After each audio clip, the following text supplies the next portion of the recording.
سے پیارے مولانا طارق جمیل صاحب کے بیان سننے کے لیے اس چینل کو سبسکرائب کریں۔ جزاک اللہ خیر۔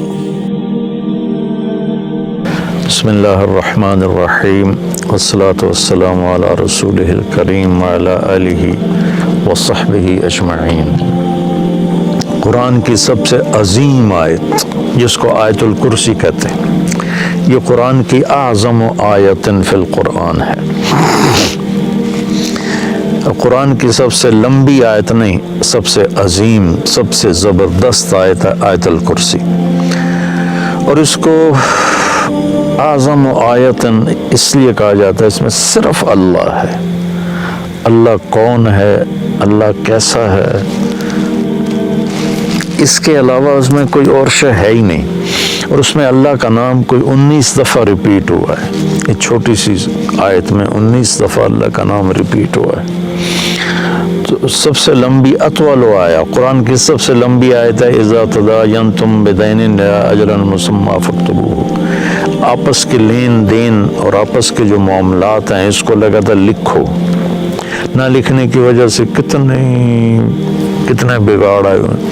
لوگ ٹیکس سے بچنے کے لیے لکھتے لکھاتے نہیں، پھر ویسے ان کے مال ڈوب جاتے ہیں۔ اور ہمارے فیصل آباد کی سوتر منڈی میں روز کوئی پارٹی بیٹھی ہوتی ہے کہ لکھت پڑھت کوئی نہیں، صرف پرچیاں چلتی ہیں، تو اس پر پھر کسی کی نیت خراب ہو جاتی ہے تو لے کے بیٹھ جاتا ہے، کہتا میرے پاس ہے کوئی نہیں، بھاگ جاتے ہیں۔ تو وہ اس کو اللہ نے اتنے اہتمام سے بیان کیا کہ اتنی لمبی کوئی آیت نہیں پورے قرآن میں کہ معاملات جو لین دین، تجارت، قرضہ، آپس کے جو یہ اکانومی کے معاملات ہیں، ان کو اللہ کہتا ہے لکھو، تاکہ اگر کوئی انکاری ہو تو اس کو پیش کرو، بھئی تیرے اپنے ہاتھ کا لکھا ہوا ہے۔ اخوف آیت فی القرآن، قرآن کی سب سے زیادہ ڈرانے والی آیت وہ ہے فَمَن يَعْمَلْ مِثْقَالَ ذَرَّةٍ خَيْرًا يَرَهُ وَمَن يَعْمَلْ مِثْقَالَ ذَرَّةٍ شَرًّا يَرَهُ۔ ایک رائی کے برابر اچھا کرو گے تو صلہ پاؤ گے، ایک رائی کے برابر برائی کرو گے تو صلہ پاؤ گے۔ یہ قرآن کی سب سے خوفناک ڈرانے والی آیت۔ اور اس کے بالمقابل ارجا آیت فی القرآن، قرآن کی سب سے زیادہ امید دلانے والی آیت یا عبادی الذین اسرفوا علی انفسہم لا تقنطوا من رحمت اللہ ان اللہ یغفر الذنوب جميعا۔ کہ اے میرے نافرمان بندو جنہوں نے اپنے نفسوں پہ ظلم کیا، اللہ کی رحمت سے مایوس نہ ہو، تم توبہ کرو میں ساری معاف کر دوں گا۔ توبہ شرط ہے کہ ساری معاف کر دوں گا۔ اور اللہ اپنی رحمت کو ایک حدیث میں اللہ کے نبی نے بتایا، اللہ یوں بیان فرماتے ہیں ابن آدم لو بلغت ذنوبک عنان السماء ثم استغفرتنی غفرت لک ولا ابالی۔ میرے بندے اگر تو اتنے گناہ کر کے زمین سے اٹھا کے آسمان کی چھت کو لگا دے، پھر صرف ایک دفعہ کہہ دے یا اللہ میری توبہ، تو میں ساری معاف کر دوں گا، ولا ابالی، اور مجھے کوئی پرواہ نہیں ہوگی۔ اور یہ قرآن کی سب سے امید والی آیت ہے، اور قرآن کی سب سے زیادہ عدل والی آیت، اور قرآن کی سب سے زیادہ اعتدال والی آیت ان اللہ یأمر بالعدل والاحسان وایتاء ذی القربى وینہی عن الفحشاء والمنکر والبغی یعظکم لعلکم تذکرون۔ اللہ تمہیں حکم کرتا ہے عدل کرو، رشتہ داروں کو خاص طور پہ ترجیح دو، اور ان کے ساتھ اچھا سلوک کرو، ان کو دو، اللہ نے تمہیں دیا تو ان کو دو، اور احسان کرو۔ اور اللہ تعالیٰ تمہیں روکتا ہے کہ برائی سے بچو، بے حیائی سے بچو، گناہوں سے بچو، اور بغاوت سے بچو، ان سے اللہ روکتا ہے۔ پھر دوزخ والوں کے لیے سب سے زیادہ سخت آیت ہے فذوقوا فلن نزیدکم الا عذابا، کہ یہ عذاب چکھو، یہ ہمیشہ بڑھتا رہے گا، کبھی کم نہیں ہوگا۔ اور جنت والوں کے لیے سب سے اعلیٰ درجے کی آیت ہے لہم ما یشاؤون فیہا ولدینا مزید، کہ تمہیں جنت میں سب کچھ دیں گے، سب کچھ جو تم چاہو گے تمہیں ملے گا، اور جب تمہاری چاہتیں ختم ہو جائیں گی تو اللہ اپنی چاہت کا تمہیں عطا کرے گا، ولدینا مزید۔ تو آیت الکرسی سب سے عظیم آیت ہے قرآن کی، اس میں 9 جملے ہیں۔ اللہ لا الہ الا هو الحی القیوم لا تأخذه سنة ولا نوم له ما في السماوات وما في الأرض من ذا الذي يشفع عنده إلا بإذنه يعلم ما بين أيديهم وما خلفهم ولا يحيطون بشيء من علمه إلا بما شاء وسع كرسيه السماوات والأرض ولا يعوده حفظهما وهو العلي العظيم. 9 جملے ہیں. يعلم ما بين أيديهم وما خلفهم، یہ درمیان کا جملہ ہے کہ وہ سب کچھ جانتا ہے، آگے بھی پیچھے بھی. کائنات کے کوئی چیز اس سے چھپی ہوئی نہیں. 4 جملے اس سے پہلے ہیں، 4 اس کے بعد ہیں. ان کو اللہ نے جس خوبصورتی سے آپس میں جوڑا ہے وہ میں بعد میں بتاتا ہوں. پہلے صرف اس کا ترجمہ کہ اللہ لا الہ الا ہوا، اللہ ایک ذات ہے جس جیسا کوئی نہیں، جس جیسا کوئی نہیں. وہ یہ ایک دعویٰ ہے. اس دعوے کی دلیل کیا ہے؟ الحی القیوم، ہمیشہ زندہ ہے، ہمیشہ قائم ہے. لا تاخذہ سنۃ ولا نوم، نہ اونگتا ہے اور نہ سوتا ہے. لہ ما فی السماوات و ما فی الارض، زمین آسمان میں سب کچھ اس کا ہے. چوتھا، یہ ابھی اللہ کے دلیلیں دے رہا ہے کہ میں ایک اکیلا اللہ کیوں ہوں، کہ میں ہمیشہ زندہ ہوں، ہمیشہ قائم. کوئی اور ہے؟ مجھے نہ نیند آتی نہ اونگ آتی، کوئی اور ہے؟ زمین آسمان میں میری چلتی ہے، کوئی اور ہے؟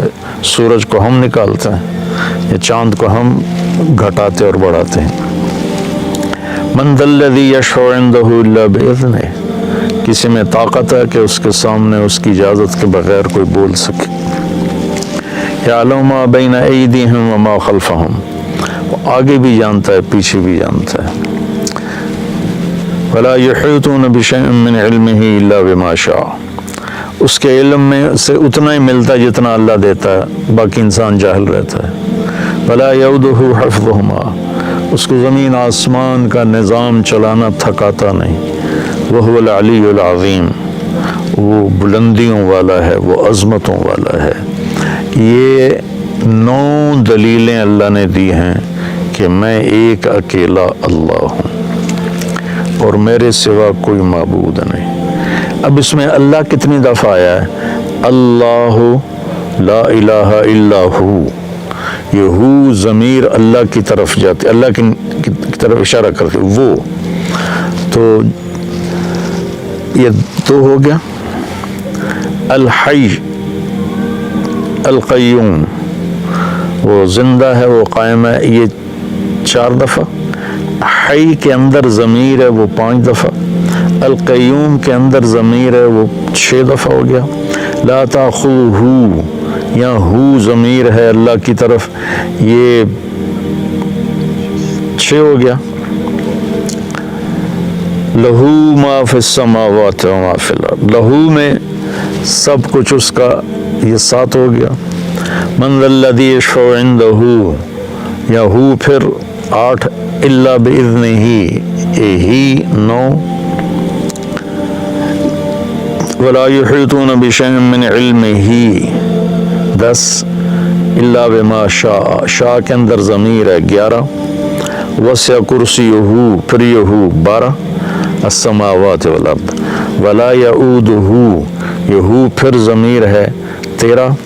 حفظہما، حفظ کے اندر ضمیر ہے یہ 13. وہو العلی، وہو یہ ہو گیا 14.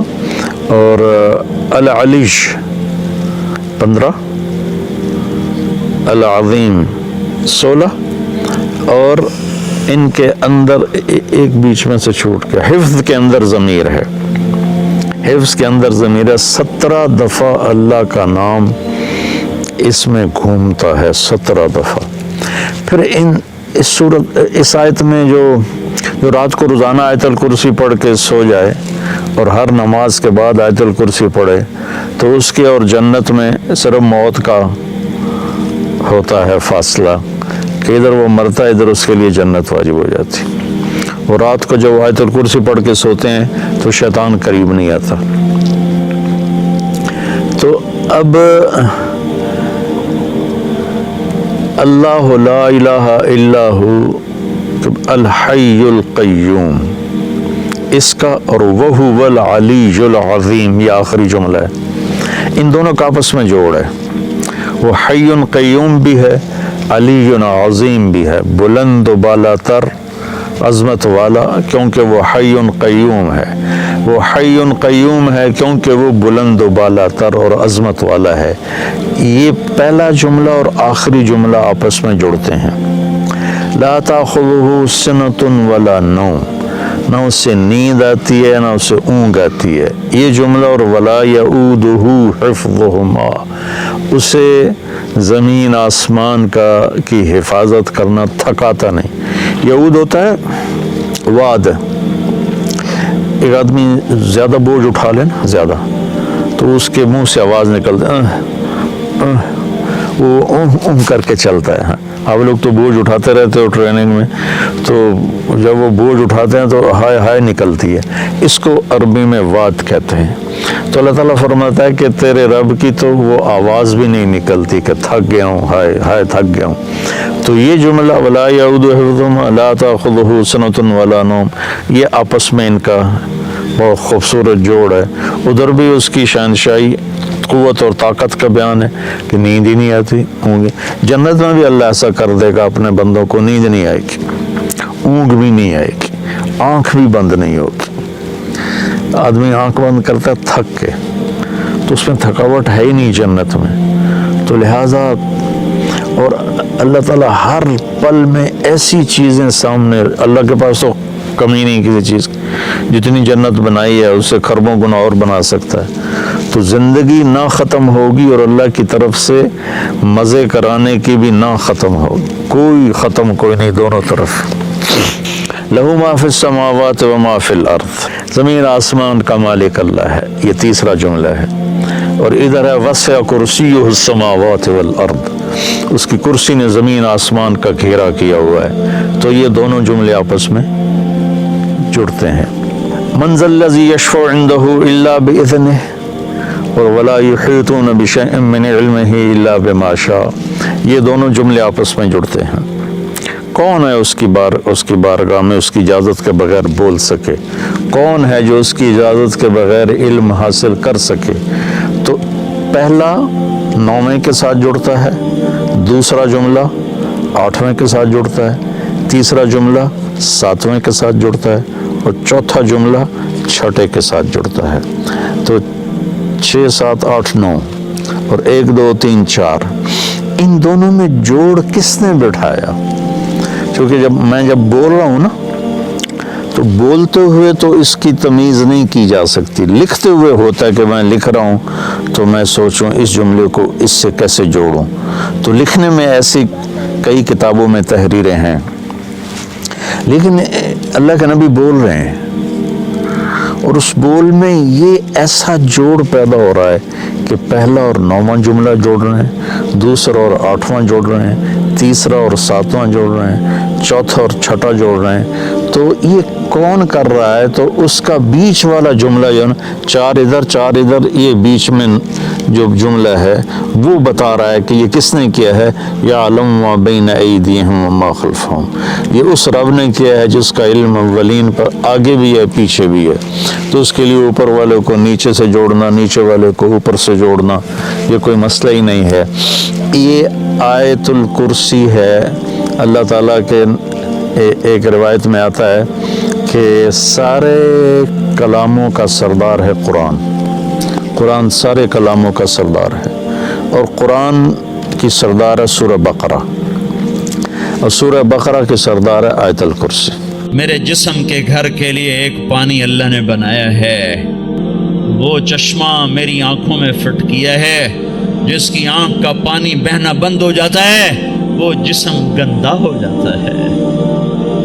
اور پانی مختلف کیا, میٹھا پانی بھی ہے, کڑوا پانی بھی ہے, کھارا پانی بھی ہے, کسیلا پانی بھی ہے, لیکن جسم کے لیے, پینے کے لیے, دھونے کے لیے ایک ہی پانی کام آتا ہے, وہ میٹھا پانی ہے، میٹھا پانی ہے۔ رونا آدمی غصے میں بھی روتا ہے، وہ غم میں بھی روتا ہے، اور خوشی میں بھی روتا ہے، اور انتقام میں جل کر بھی آدمی روتا ہے، بے بسی پر بھی آدمی روتا ہے۔ یہ سب کڑوے پانی ہیں۔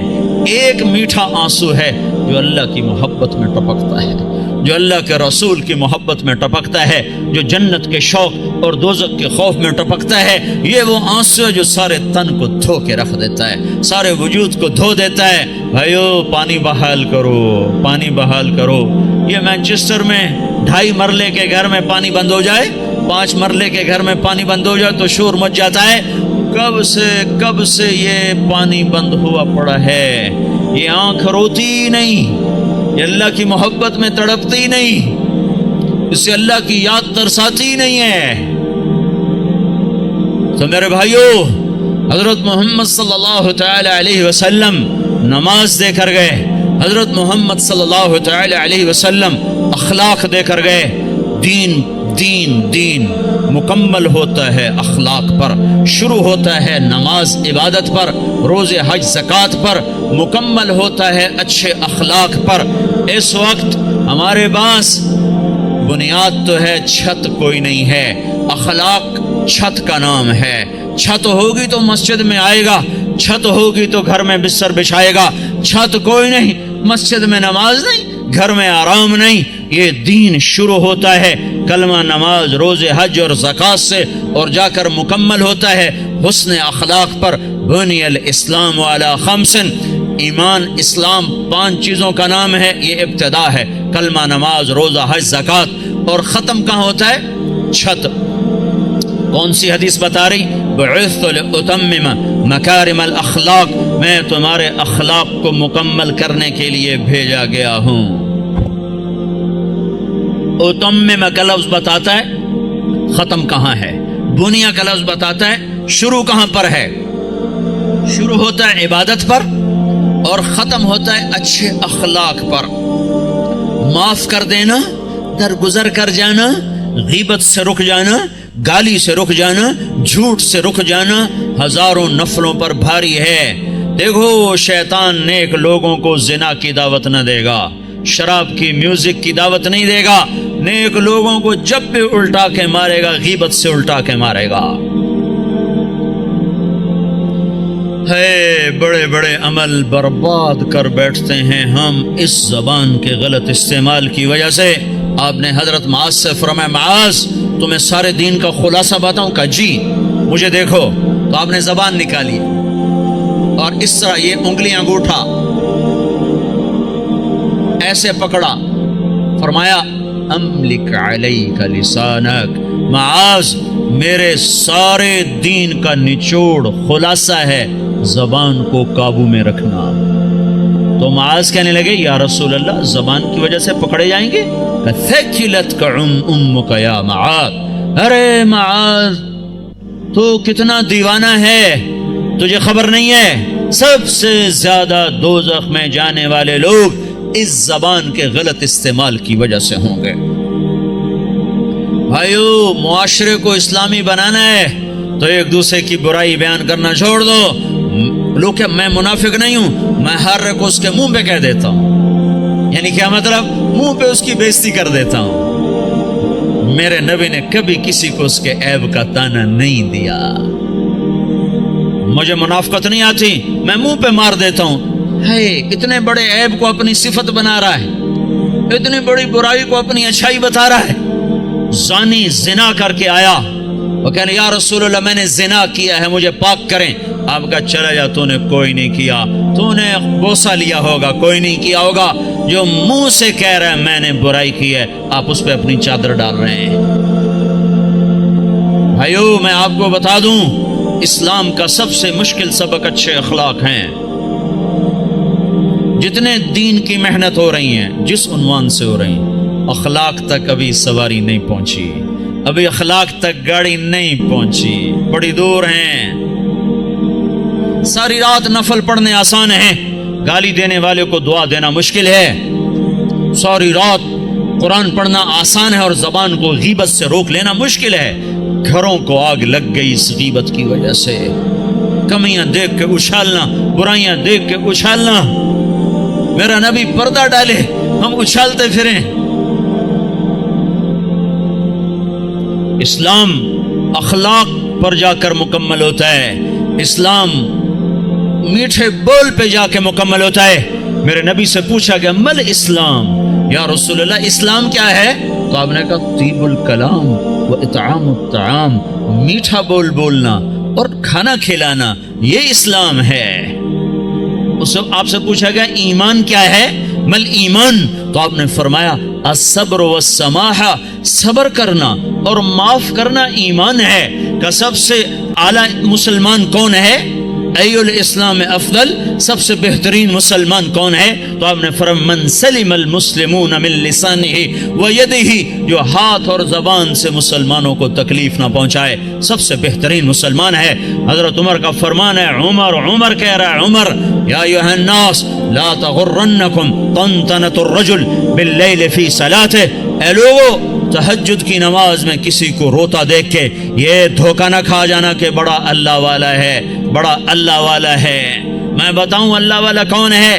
ان الرجل الرجل کامل, مکمل, کامل. اللہ والا وہ ہے من ادى الامانۃ اذا اؤتمن ومن سلم المسلمون من لسانہ ویدہ, جو امانت کو ادا کرتا ہو اور مسلمانوں کو ہاتھ اور زبان سے تکلیف نہ دیتا ہو.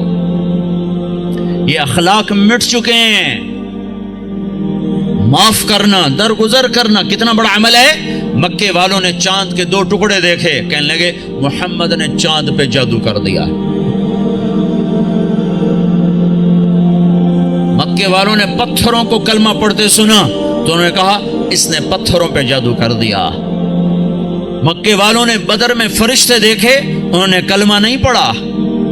خندق میں شکست کھائی, کلمہ نہیں پڑھا. مکہ میں آپ 10,000 کے لشکر کے ساتھ داخل ہو رہے ہیں, مکے والوں نے کلمہ نہیں پڑھا. 20 سال ٹکر, معجزے دیکھے, کلمہ نہیں پڑھا. تلوار دیکھی, کلمہ نہیں پڑھا. فرشتے دیکھے, نہیں کہ ایمان لائے. شکست کھائی, نہیں ایمان لائے. اور جب آپ نے مکے کا بیت اللہ کا دروازہ پکڑ کے یوں کھڑے ہوئے تھے اور آپ نے فرمایا جاؤ میں نے تمہیں معاف کیا, تو سب نے کلمہ پڑھ لیا. یہ معاف کرنا اتنا بڑا عمل ہے. میرے نبی نے فرمایا ساری زندگی ایک آدمی تہجد پڑھتا رہا, ایسی تہجد کہ عشاء کے وضو سے فجر پڑی. ساری زندگی روزے رکھتا رہا, ایسے روزے کہ سال میں صرف 2 روزے چھوڑے, عید کے. کتنا بڑا عمل بن گیا, کتنا بڑا عمل چلا گیا.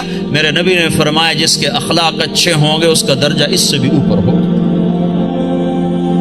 میٹھے بول میں جادو ہے.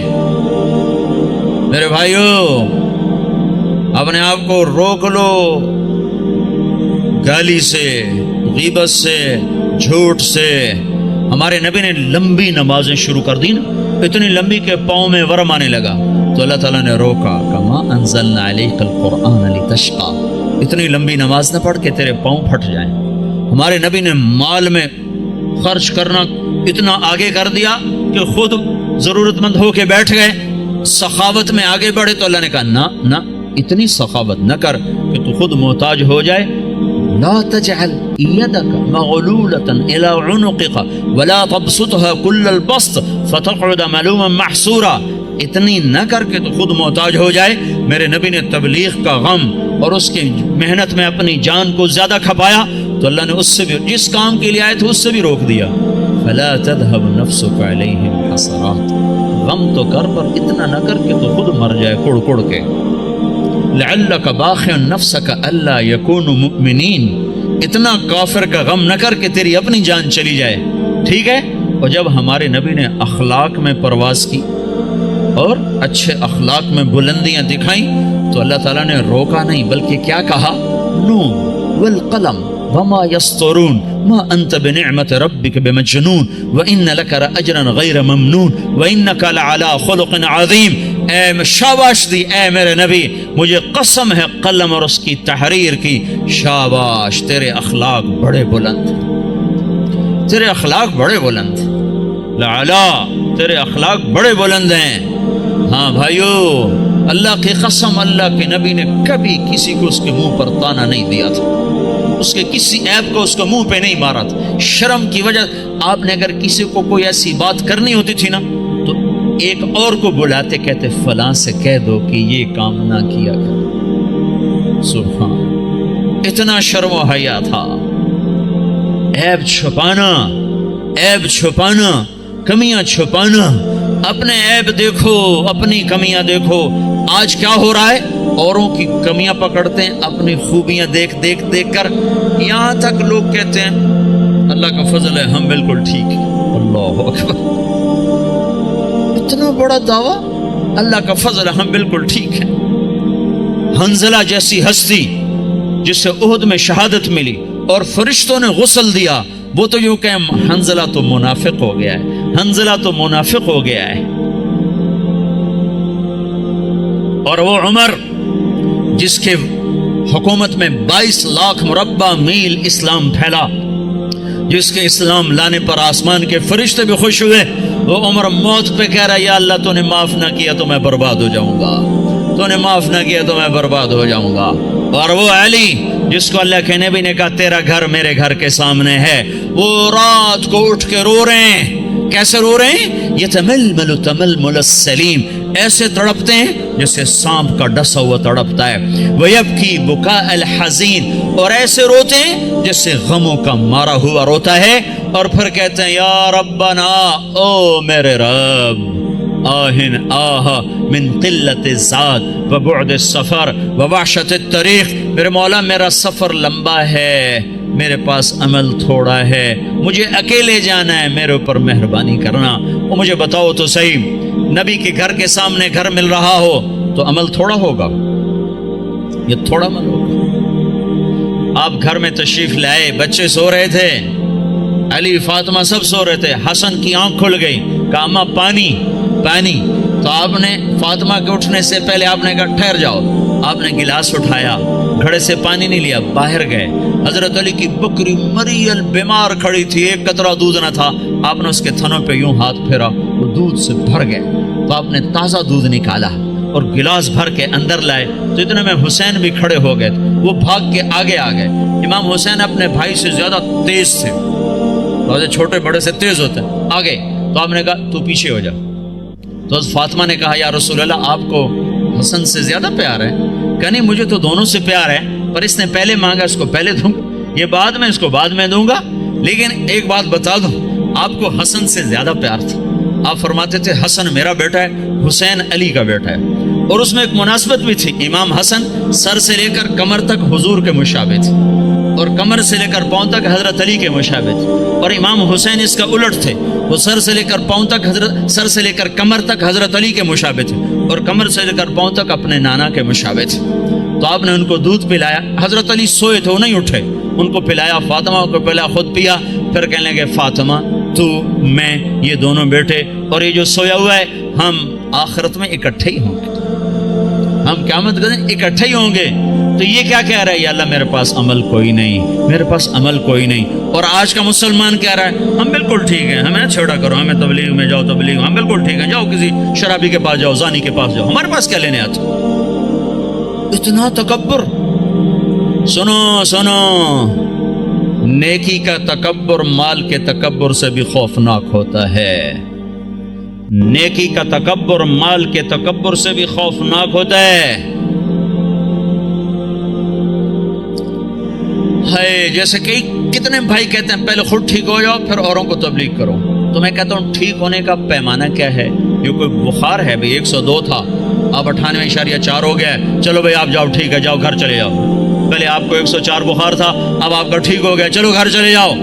ٹھیک ہونے کا کیا پیمانہ ہے؟ اگر میں اس لیے تبلیغ کروں کہ میں ٹھیک ہوں، میں اوروں کو تبلیغ کر رہا ہوں، تو مجھ سے بڑا تو شیطان کوئی نہیں۔ جو اپنے آپ کو ٹھیک سمجھے وہ تو بہت بڑا اللہ کی نظر میں گرا ہوا انسان ہے، جو اپنے آپ کو برا سمجھتا ہے وہی اللہ کو پیارا لگتا ہے۔ اس لیے ہر حال میں مجھے ہے حکم اذان لا الہ الا اللہ، میرا عمل ہے یا نہیں ہے، میں اچھا ہوں یا برا ہوں، مجھے اللہ کی صدا لگانی ہے، مجھے اللہ کا پیغام پہنچانا ہے۔ پہلے ٹھیک ہو جاؤ پھر اوروں کو تبلیغ کرو، تو ٹھیک ہونے کا کوئی مجھے پیمانہ تو بتاؤ ہے، ٹھیک ہونے کا پیمانہ اگر میں بناؤں گا تو میں خود گمراہ ہوں. ابو بکر جیسی ہستی کہے کاش میں مومن کے بدن کا بال ہوتا جو اکھیڑ دیا جاتا، میں درخت ہوتا جو کاٹ دیا جاتا، جلا دیا جاتا. خوفناک ہے نیکی کا تکبر، مال کے تکبر سے بھی زیادہ ہے. حضرت محمد صلی اللہ تعالی علیہ وسلم والے اخلاق اس وقت وہ مٹ چکے ہیں. جب تک وہ زندہ نہ ہوں گے دین زندہ نہ ہوگا، جب تک وہ زندہ نہ ہوں گے اوروں کے لیے اسلام کا در نہ کھلے گا.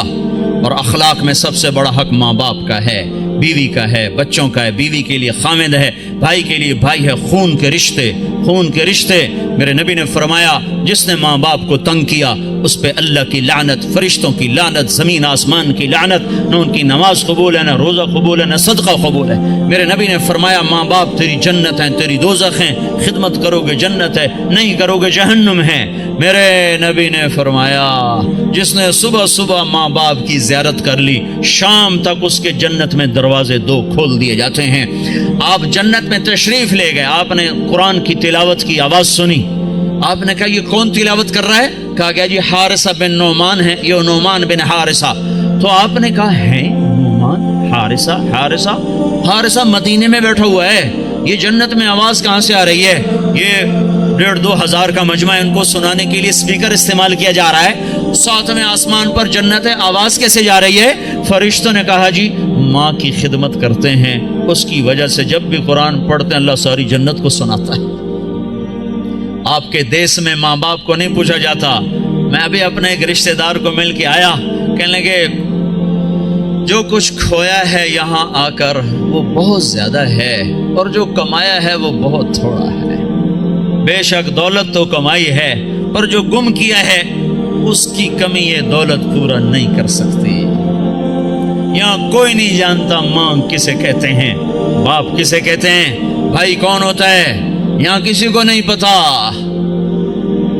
یہاں صرف سکے کی کھنک ہے اور کچھ نہیں ہے. ماں میرے نبی نے کہا کاش میری ماں زندہ ہوتی میں اس کی بڑی خدمت کرتا. میرے ماں باپ ہوتے میں بڑی خدمت کرتا، اور نہیں تو میری ماں تو ضرور ہوتی، چونکہ ماں کو دیکھا ہے باپ کو دیکھا نہیں ہے. 6 سال کی عمر ماں کے ساتھ گزاری ہے، اس کا نقش ذہن میں موجود ہے. ان کو بھی اللہ نے اٹھا لیا. 24-25 سال کی عمر میں جب بچیوں کی شادی ہوتی ہمارے نبی کی ماں اٹھا لی گئی.